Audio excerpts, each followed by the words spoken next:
Yes.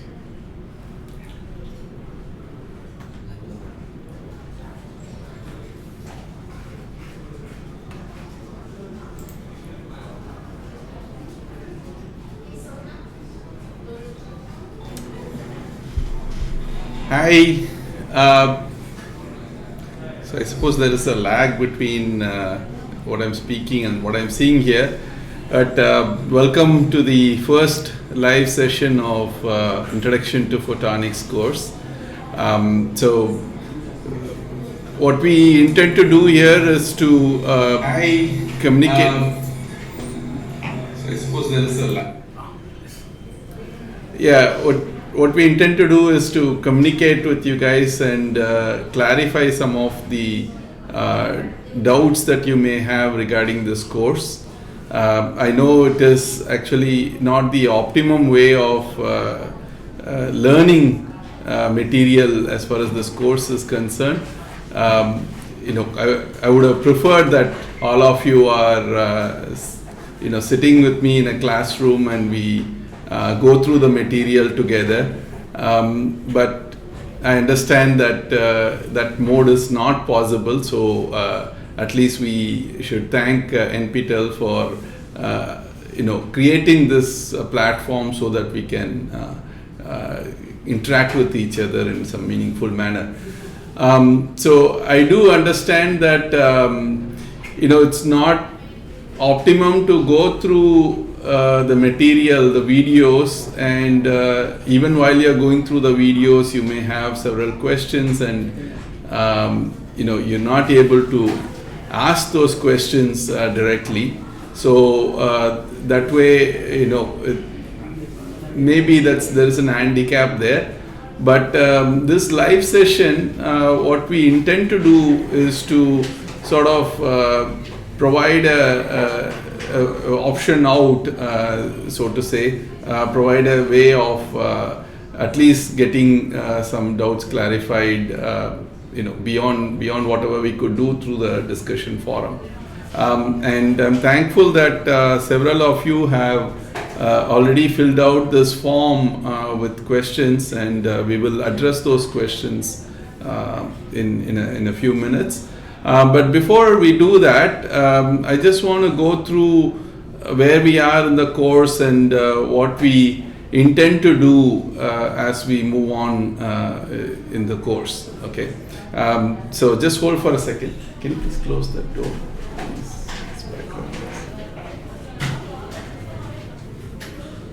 Thank you. So there's some background noise here, so I just thought we'll just close the door here. So let's step back and see what exactly this course intends to do, in terms of the kind of things that we want to cover as far as this course is concerned. So as I mentioned in the introduction video, this course is intended to sort of bridge the gap between what you have learned in high school physics, what you learned in terms of basic optics, to cutting edge technologies, optical technologies that are used in things like virtual reality, augmented reality, optical communications, and several other modern day applications. So the idea is that you learn all the fundamentals here, and then based on those fundamentals, you're going to be able to appreciate much deeper concepts in optics. So you can go on to take up more advanced courses like fiber optic communication technology, biophotonics, integrated optics, optical sensors, and so on, right? So as part of understanding fundamentals of photonics, we have presented 3 different modules. So let me just go back and just see the course, just review the course outline. So just a moment, okay. So yeah, as far as the course outline is concerned, the first module that we are looking at is the fundamentals. So we start with a simple ray picture So where we assume that light actually travels in straight lines, and we find that that's a fairly powerful assumption by itself, and it's a fairly powerful tool to analyze a lot of complex optical problems. And we during the first week we actually pointed out several things that we can learn through just considering light as propagation of certain rays. And then we said during the second week, we said the ray picture is not good enough to address a lot of more sophisticated aspects of light, for example, phase of light. And so we introduce phase by considering light propagation in terms of waves, and by looking at wave nature of light, we were able to appreciate things like interference of light, diffraction of light, and so on. And so we looked at some examples of that during the second week, and then during this week we are extending that to understand some concepts like fiber optics and of course the coherence property of light and modes in an optical fiber and all that. Basically considering light propagation as electromagnetic wave propagation. So now we are able to appreciate light as consisting of electric and magnetic fields, and then there is question of light polarization and so on. So where we are going beyond this is we will, as we go on, we'll understand that there is a certain randomness associated with light, and so that we'll have to look at light in terms of the statistics of light. So that's where some of these coherence properties also come into the picture, and that forms the basis for considering light as consisting of photons, right? So we will very soon encounter the properties of photons, and then as far as we know, this is sort of the most comprehensive picture of light propagation, essentially, which encompasses all the different different aspects of light that we know of. And a specific thing that we look for when we talk about photon picture is now we are able to look at quantized interaction of light with atoms, and that actually forms the basis for explaining light amplification. And once we learn light amplification, we'll go on to talk about light sources and detectors. So we will talk about how to build a laser, and then we'll go on to look at a specific type of a laser called a semiconductor diode laser and semiconductor light emitting devices in general. And then finally we will look at how to manipulate light through through maybe electrical waves, acoustic waves, and how to understand light propagation from a nonlinear perspective. Typically for most of the course we are treating light as propagating in a linear medium, but if it is undergoing certain nonlinear response from the medium, what are the kind of effects that we get in terms of light propagation is what we are going to see. Okay, so this is a sort of an overview of where we are now and where we are going as far as this course is concerned. So some of this probably starting to make a little more sense now that we have gone through 3 weeks worth of lectures, and hopefully I presume that you are finding things manageable. So there are certainly several questions that are coming up through the discussion forum, and we are trying our best to address all those questions. And when I say we, I should acknowledge that I am being assisted by 8 of IIT Madras students, most of them doing research in the area of photonics, fairly advanced research in the area of photonics. And these are the guys that have been very passionate about understanding light and propagating the knowledge as far as photonics is concerned, right? So that's why they are spending time trying to address all your questions. The way we are configured is such that each week there will be one TA. So far you have seen maybe 3 TAs, and the 4th week is coming up, so you'll get introduced to one more TA, and so on. So the first 8 weeks will be done by 8 different TAs, and they will introduce themselves as they come on, and they will actually be the sort of first level of contact for you. So they will be the ones that will get on the discussion forum on a daily basis and try to answer your questions. And in case they are not able to answer certain questions, they'll defer the questions to me, and then I try to answer some of those questions. So that's the way we are designed to work. So just to make that clear to you.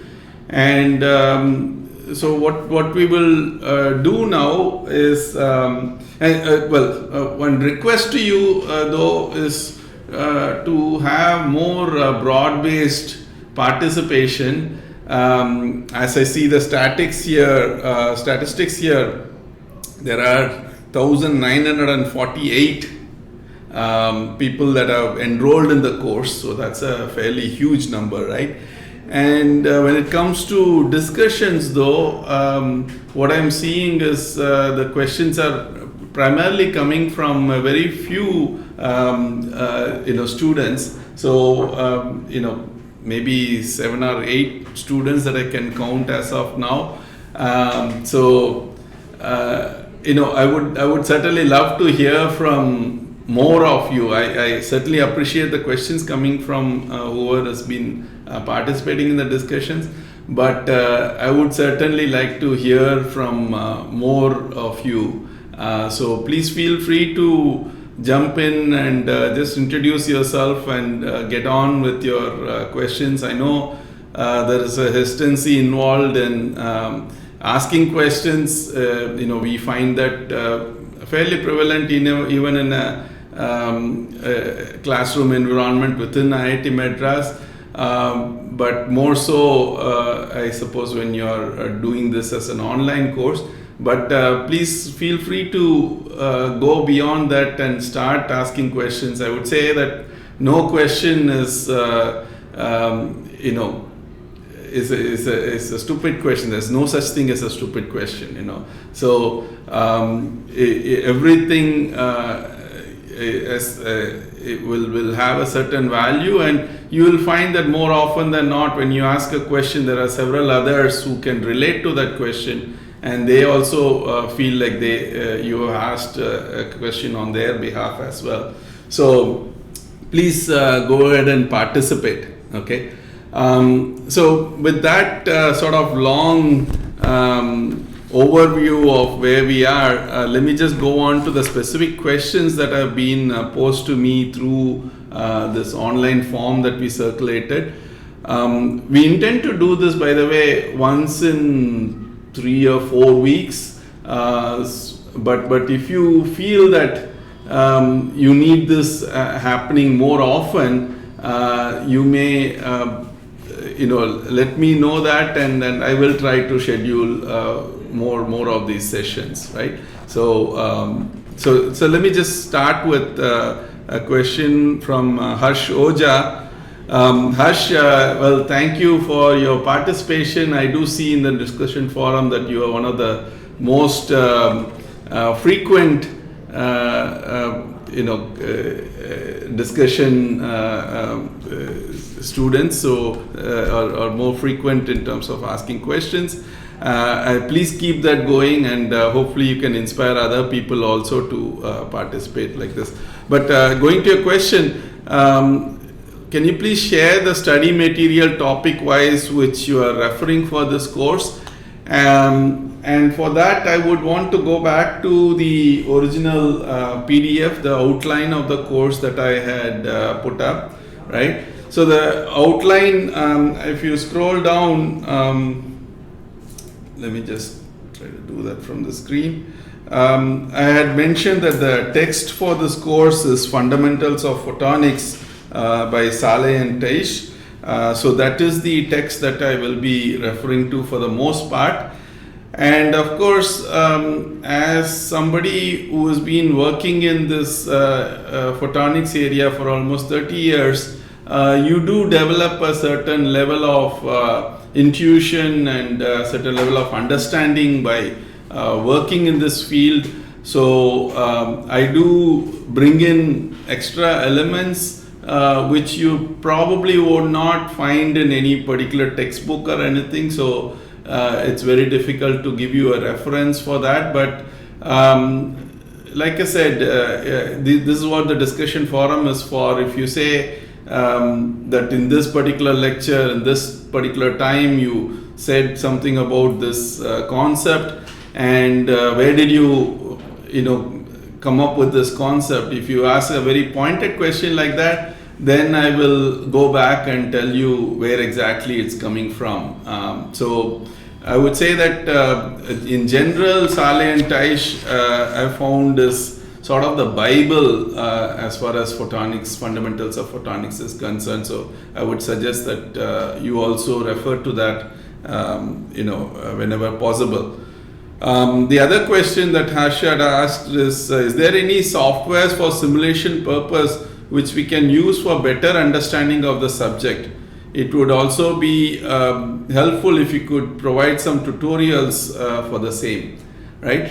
So as far as the software is concerned, there are very nice software which are sort of classified as how you treat light, right? So so for example, just by treating light as rays, there are several software that allows you to model optical phenomena by treating light as rays. And one of the software that comes to my mind is Oslo, OSLO. There is another software called ZMax, and so on. There are ASAP, and Code 5 is another software. So there are several such software based on ray optics itself. So you may just go in there and take a look at that, and all these have certain student versions, so you can download that and start playing around with that. But I would say that in terms of understanding phenomena at reasonably superficial level, what we are trying to do is do some demos on a weekly basis. Hopefully you're able to access those demo videos also. So those demos can give you an idea of how a particular concept works. Like they say, seeing is believing, right? So you hopefully through those demos you are able to understand the concept better. But what we can also try to do, and this is something I'll ask my TAs to do, and I see a couple of my TAs come in. Thank you, Suma. Thank you, Neetu. I see you guys, introduce yourself. I hope the other TAs can also come in and introduce during this session. But what I will ask my TAs to do is to give you some links, some videos or animations that enhance the understanding of the concepts that are being suggested during any particular week. So hopefully that can help you in this. And as far as the tutorial is concerned,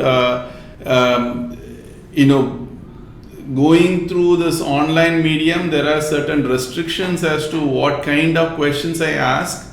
In fact, going from my previous experience, I know my students typically, the online students like questions which are in multiple choice format.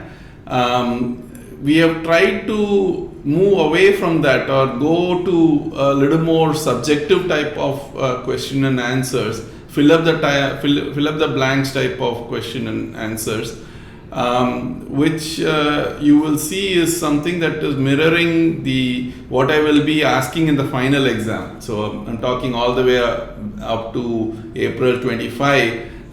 You can see that you'll probably have about 50% of the questions as multiple choice questions and 50% as fill up the blanks type of questions. So we are trying to train you in answering such questions,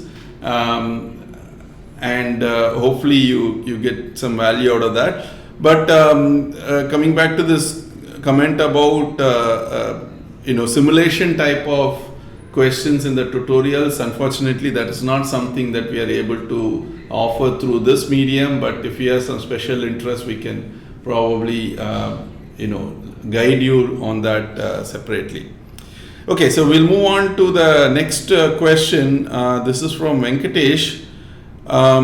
So the question is, what is the approximate spectral width of monochromatic light produced by interference and can be used for applications such as spectrophotometry? So by definition, when we say monochromatic light, we are talking about light at a very specific frequency, single frequency light. That's what monochromatic means. So that is like a delta function as far as the spectrum is concerned. So as you know, the delta function does not have any sort of width. Having said that, I would say that you in practice there is no such thing as monochromatic light, right? So due to certain physical phenomena that we will discuss later in the course, I don't want to go into that at this point because you may not be able to understand that, but due to certain physical phenomena, you do have a certain spread in the spectrum. For example, the narrowest line width that people have been able to achieve is in the order of hundreds of hertz in line width, and so that is the closest we can come to monochromatic light. So when you say approximate spectral width of monochromatic light, I would say that spectral width is 0, right? But if you talk about practical sources, the best sources in terms of coming closer to the monochromatic light would have hundreds of hertz as line width. And can it be used for applications such as spectrophotometry? So that's actually a little more advanced concept. Spectrophotometry, I presume what you mean by that is you can basically tune the central wavelength of your source and let that light go through a material, and you look at what are the transmission properties of the material. That's what typically spectrophotometry means. If that's what you mean, yes, with a tunable light source you can do spectrophotometry. I hope I'm answering your questions. If you feel that I am not, please feel free to put up your question through this live chat thing as well, right? Then there is a question from Shivani about do the optical resonators in a laser diode act as a Fabry-Perot cavity? Oh, that's a very good question, Shivani. It's a very good observation as well. Yes, essentially a laser diode, which we will look into a little more detail, maybe 3 to 4 weeks from now, is essentially a Fabry-Perot cavity. And if yes, why can't we see interference pattern at the output? So that's again a very good question. I would say that we do see an interference pattern at the output, which is probably not so obvious when you're looking at the intensity pattern as you see at the output. to see that it is actually an interference pattern, what you have to look at is actually the frequency content of the light output.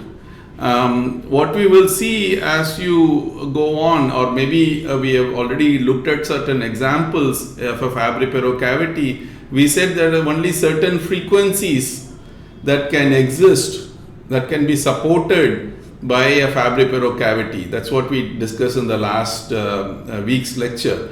And if you look at the output of a laser diode, like I said, we'll go into the details in a few weeks from now. But when you look at the output of the laser diodes, you'll find that it consists of certain specific set of frequencies which are called longitudinal modes of the cavity.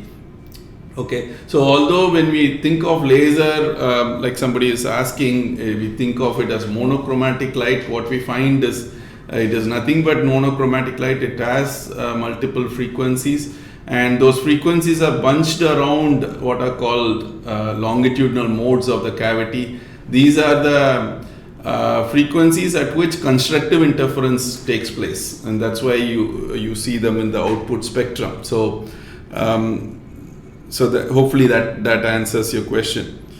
Another question from Nandini: how can we calculate V number and the number of modes in graded index multimode fiber? So that's what I think we have been discussing this week, modes in an optical fiber. So first of all, we looked at the waveguide and said there is something called a single mode waveguide and a multimode waveguide. A single mode waveguide is one where only a particular electric and magnetic field configuration can be supported in the fiber, whereas a multimode waveguide is one where you can have multiple patterns, electric and magnetic field patterns that can be supported within the fiber. And what we hopefully have been able to convince you on is that as your waveguide size approaches the scale of the wavelength, you have only a single mode that's supported in the fiber. But when you go to tens of sizes in the order of tens of wavelengths, you start allowing multiple patterns to be supported in the fiber, and that's what we call as a multimode fiber. So the question is specifically about what is called a graded index multimode fiber. Typically, I think in the lecture we talked about step index multimode fiber, and I briefly introduced what are graded index fibers. So graded index fibers are where the refractive index profile across the core it is not uniform. It's actually graded from the refractive index of the cladding to the center of the core region. The refractive index is increasing, right? And this, we said, is essentially what it's doing is it's reducing the time delay between neighboring modes. So all these modes take different paths in the optical fiber. So some modes travel faster than others.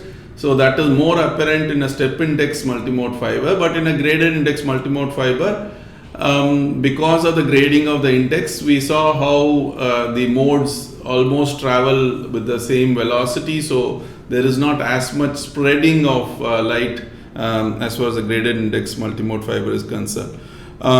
So how can we calculate the V number? The V number is corresponding to what we discussed, 2 pi over lambda multiplied by A multiplied by root of n1 square minus n2 square, where n1, this is the important point as far as the graded index fiber is concerned. N1 corresponds to the peak refractive index in the core of the optical fiber. Maybe that's what the question was about. So N2 of course is a cladding refractive index, but N1 corresponds to the peak of the so I'm just going to try to go on to the journal to explain this, right? So if you say this is my radial parameter. This is the center of my core region. So for a step index fiber, we say it's going like this. So this is your cladding refractive index, and this is your core refractive index, which we call as N1, and cladding refractive index N2. Whereas for a graded index fiber, it goes something like this, right? It's typically quadratically graded, right? But it's still reaching a maximum of N1 from a cladding index of N2. And we say the V number is given by 2 pi over lambda multiplied by A root of N1 square minus N2 square. This definition is still good as far as a graded index fiber is concerned. It's just that for a graded index fiber, this N1 corresponds to the peak of the refractive index in the core of the fiber. Okay, and when it comes to number of modes, so the number of modes will be approximately equal to V square over 2. So that is just a rule of thumb. We are not actually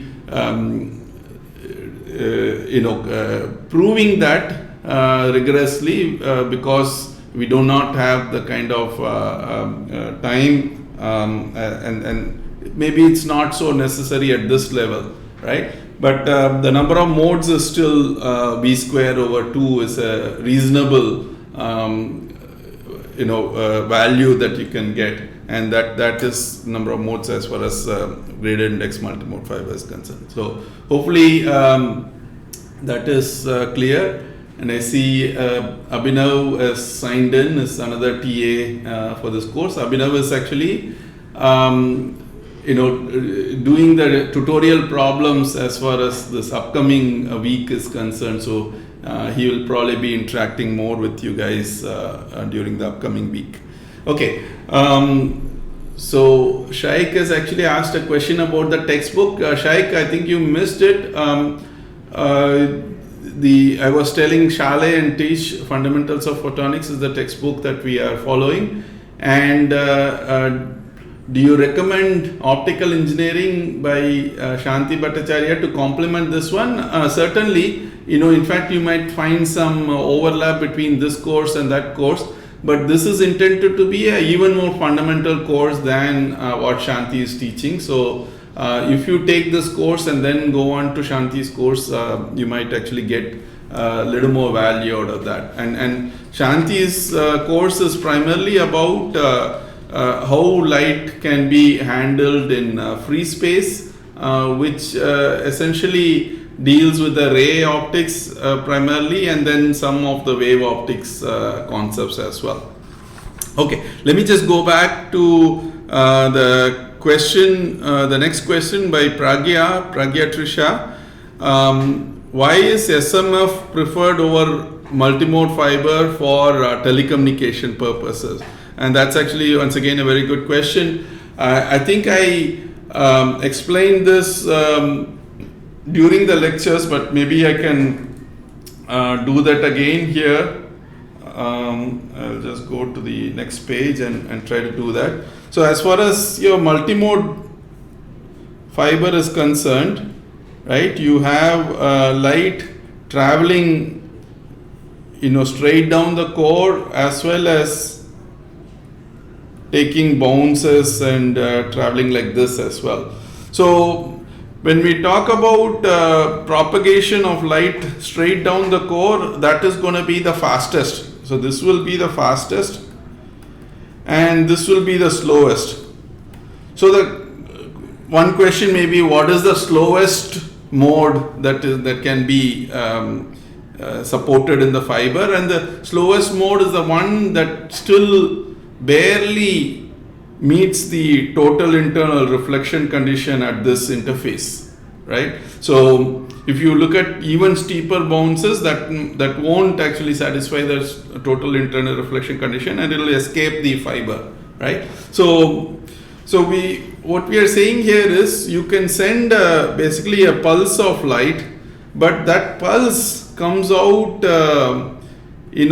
at different times at the output. So overall, when you look at the pulse envelope, the envelope will be spread like this.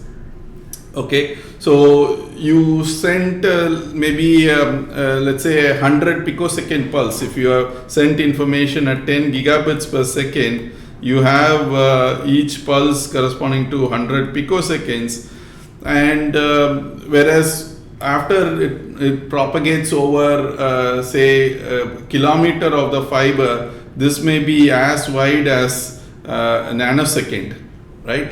So clearly that's not very good for communication, because the slot that's provided for this particular bit is only this much, but it's actually the information from that slot is spilling over to the neighboring slots. So all these slots will see effect of this pulse, and that is what we call as inter-symbol interference. So inter-symbol interference provides a lot of what is called bit errors. So the neighboring slots, you might have transmitted a 0, but because of the information content in the neighboring slot, that might show up as a 1. So in which case that is an error there. So inter-symbol interference provides bit errors, and that is something that we want to make sure we avoid as far as communication is concerned. So from that perspective, if we use so this is a multimode fiber, but if you use a single mode fiber, you have a core that's much smaller, and you have only one mode that you are supporting, and in which case if you send a pulse here, that pulse is of course going to go through what is called chromatic dispersion and maybe broaden a little bit, but instead of what we started with is 100 picosecond, this might have broadened to maybe 120 picosecond or something like that, right? So but not to nanosecond levels that we see when you use a multimode fiber. So that's the exact reason why we prefer a single mode fiber as opposed to a multimode fiber.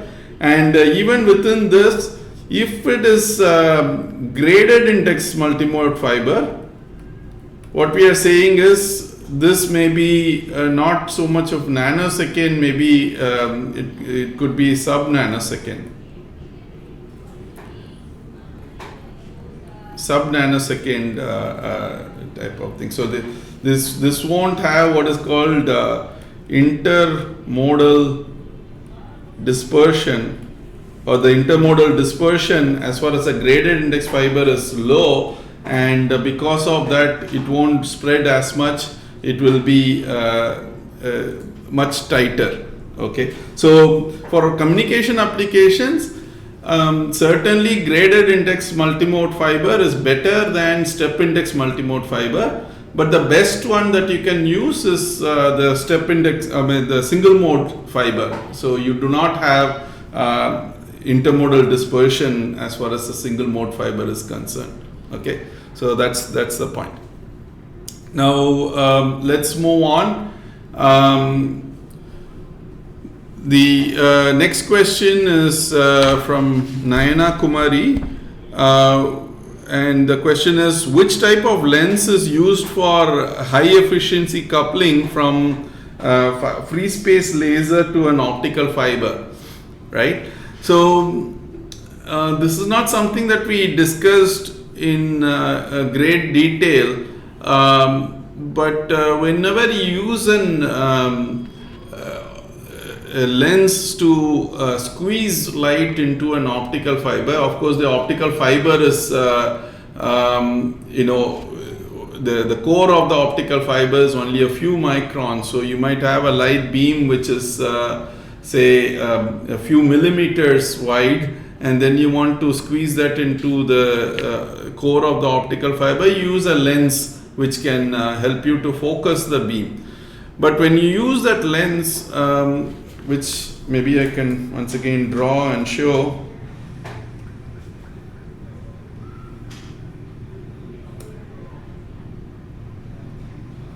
Right? So what we are doing is we have a light beam that's coming in, and that needs to be coupled into the core of the optical fiber. So what we use is actually some sort of a lens to take this beam that's this wide and then focus it such that what happens at the focus, and this is very important to understand. Well, first of all, what does the lens do? The lens basically delays the part of the light beam which is going through the center of the lens, because it's going through a thicker glass material. So the wave fronts are actually curved like this. But when it comes to the focal region, the wave fronts will actually be a plane wave. It will be like a plane wave front. And it's interesting that when you think about light propagating in a single mode fiber, that has got a very specific direction. That means it travels as almost like a plane wave inside the optical fiber. So it's very important that we capture that light beam at the focal point, because at the focal point the external light beam is actually coming onto as a plane wave, and that matches the requirement for propagation of the single mode in this in this fiber. So this is what we are talking about, is a single mode fiber. Okay, and imagine that if you are doing this in free space, you are able to maintain that plane wavefront only for a very small region, and beyond that it will tend to defocus. Whereas when you couple into a fiber, the beauty of this optical fiber is such that it maintains that plane wavefront over whatever length it goes. It could be hundreds of kilometers literally. And that's actually a very nice property of this fiber. But coming back to the question, so what type of lens is used for this coupling? Typically these lenses, they have what is called spherical aberration. You're not able to make absolutely a spherical lens. So you have different parts of the light actually focus at different points along that along the longitudinal direction. So this is what we call as spherical aberration. Okay, and that will reduce the coupling efficiency of the as far as the coupling into the SMF is concerned. So if you want to reduce spherical aberration, you use what is called a aspheric lens. Okay, an aspheric lens is a specially prepared lens such that the curvature is such that it produces the least amount of spherical aberration, right? So the spherical aberration will be very low, right? And that allows for higher coupling efficiency. Okay, so these are some advanced issues. People also use what is called a microscope objective for coupling into the SMF. But if you have more specific questions, we can take it offline and we can discuss that. Okay, then we go on to the last question, which is from Dhanalakshmi. Dhanalakshmi is a faculty in SRM. So the question is, week 2 lab demo experiment 3, why the coherence length of red laser is far greater than 40 centimeter. So for 1 nanometer line width, LC is in the order of millimeters. So the question is, the red laser source that we had used, we are saying that the coherence length is far greater than 40 centimeter, and whereas if you look at the property of the source, I think actually I don't remember the details from the demo, but I think what we use there is actually a semiconductor light source, if I remember right.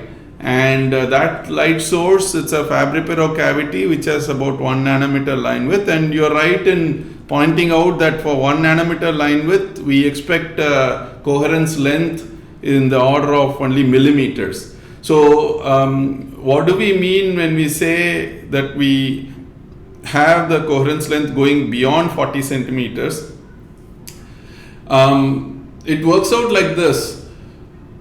When we have a Fabry-Perot laser, I was mentioning that we will have multiple longitudinal modes of the cavity. And when we have multiple longitudinal modes, and this is something that we will discuss in greater detail when we go to semiconductor laser diodes later in the course. But when we have multiple multiple longitudinal modes, there is a competition between those modes. They compete for the same gain in the common gain medium, and at any particular point, although the time average spectrum will look like as broad as 1 nanometer, and that's the number that we had been throwing around, but when you look at the instantaneous spectrum, only a few of those longitudinal modes will actually be existing at any particular time, and like I said, there will be competition between the longitudinal modes. If I can go back to the the screen here, what I'm talking about here is, let's say I'm looking at the spectrum of the light source. The spectrum of the light source may be something like this. It may be really broad, and then within that broad spectrum you have multiple longitudinal modes that are oscillating, right? And these longitudinal modes, although I'm showing them as actually having some very specific amplitude, so I'm talking about on the y-axis, I'm talking about the amplitude of each of those modes. They are not actually at a constant amplitude, so they basically are fluctuating, right? And because they are competing for the same gain medium.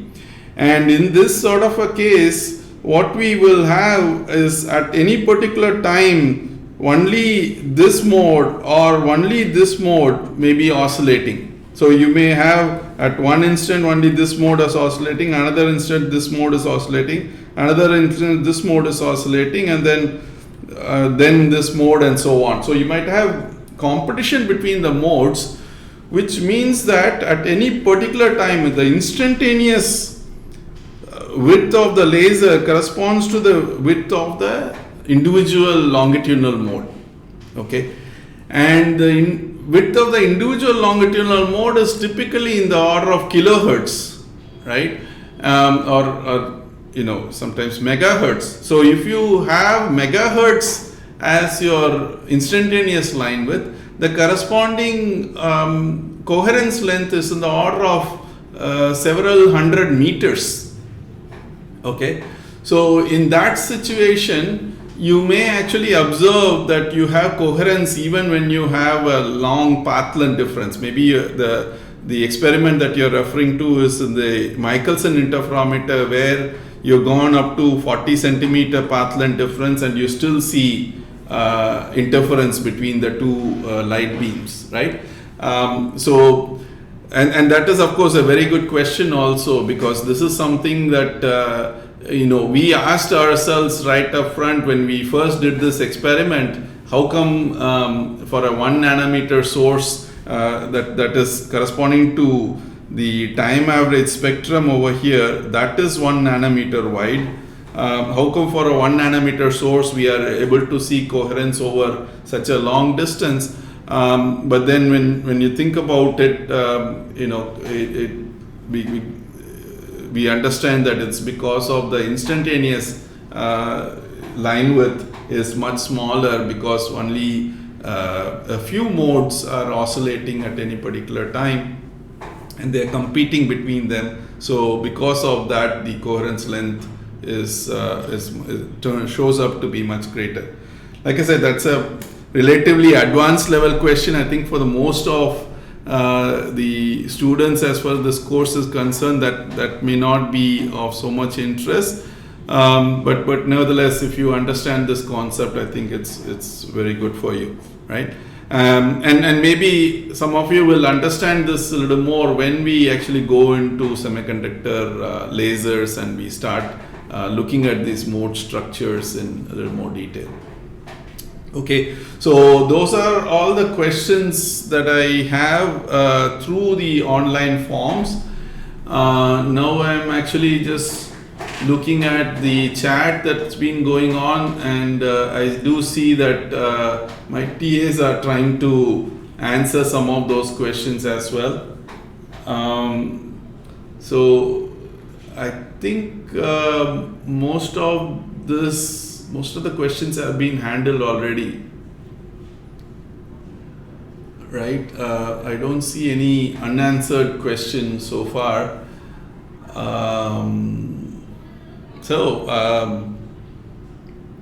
What else do you want to do? So if you have any other questions, please go ahead and try to put that up. And if not, then maybe we can close this session right here. And like I said, we can have more of these sessions. I'm tentatively planning to have this session done once again in about 3 to 4 weeks time. But if enough of you think that we need to have a session earlier than that, I'm happy to do that as well. So please use the discussion forum to communicate to us, and have those questions going on. So just as I speak, there's a question from Naveen about which books we need to follow for solving the problems. Solving the problems, unfortunately, I would say you may not find those problems in any book, but if you try to use Saleh and Teich, I think you should be able to solve most of the problems that we ask. LED or laser, which dominate more in photonics? So both are important. I would say LEDs are what's lighting up most of our rooms these days. Certainly all our displays these days are LED based, so that's quite important.